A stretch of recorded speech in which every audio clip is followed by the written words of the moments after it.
dengan Syarfia Fazila dari SMP Negeri 1 Gabus.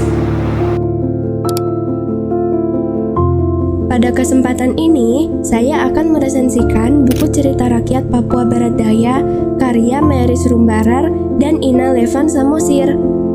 Di dalam buku ini menyajikan 5 kumpulan cerita rakyat dari Papua Barat Daya yang diambil langsung melalui cerita dari masyarakat atau penduduk kampung Klasei dari Kota Sorong, Papua Barat Daya. Legenda ini sempat dipercaya oleh masyarakat Papua Barat Daya dan menjadi adat bagi mereka. Ada 5 kisah yang dapat kita baca dan ambil pesan moral dalam cerita tersebut.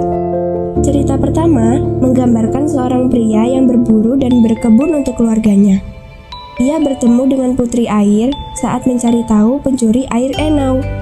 Dalam kisah ini, kita diajarkan untuk bijak dalam memilih teman dan mengajak kita untuk menjadi teman yang baik bagi orang lain. Cerita kedua tentang suami istri yang menunggu kelahiran anak, tetapi istri memakan piong terlarang dan mengalami banjir. Kisah ini mengajar kita untuk mengikuti atau menghormati adat istiadat yang berlaku pada tempat tinggal kita.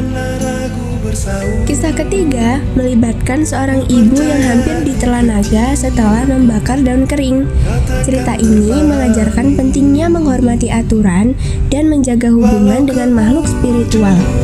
Kita juga belajar, sebagai manusia harus selalu berusaha menahan diri, termasuk dalam berjanji. Dan sekali telah berjanji, harus kalian tepati.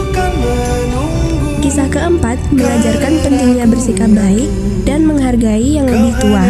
Konflik muncul ketika seorang istri tanpa sengaja membentak kakaknya dan menyebabkan perang antara 2 pulau. Mengajarkan kita untuk selalu bertutur kata dengan baik kepada sesama manusia supaya mendatangkan kebaikan di hidup kita.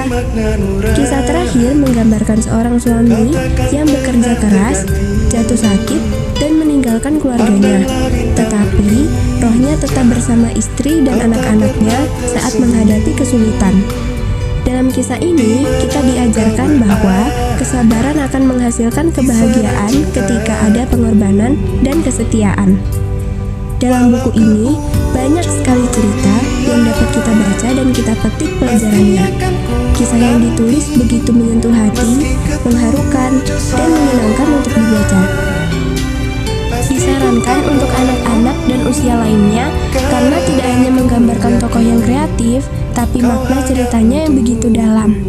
Membuat kita sadar bahwa hidup harus kita jalani dengan aturan, sikap atau tingkah laku, serta keteguhan hati.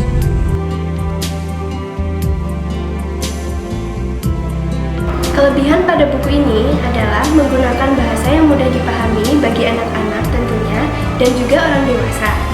Gambar ilustrasi yang menggambarkan inti-inti dan detail pada setiap cerita memiliki pesan moral yang ditulis pada setiap akhir cerita.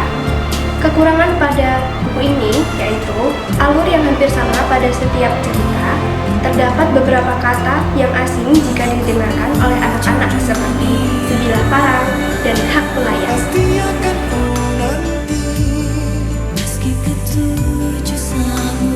Namun pada buku ini, pembaca tetap diajak menemukan pesan moral yang sangat berarti dan dapat kita terapkan pada kehidupan sehari-hari. Kita juga diajak untuk berpetualang bersama, mengetahui ilmu, legenda, adat istiadat di daerah Papua Barat Daya. Nah, kalian hanya butuh baca buku saja sudah bisa tahu adat yang dulunya diakui masyarakat dari pulau bagian timur. Perbanyak baca buku supaya kalian juga tinggi wawasan dan ilmu pengetahuan. Sampai di sini ya resensi yang dapat saya sampaikan. Literasi bukan hanya soal membaca dan menulis, tetapi juga memahami hidup dengan lebih bijak. Mulai sekarang, ayo terapkan metode 3M. Membaca, memahami, dan menerapkan. Terima kasih. Wassalamualaikum warahmatullahi wabarakatuh. Salam literasi.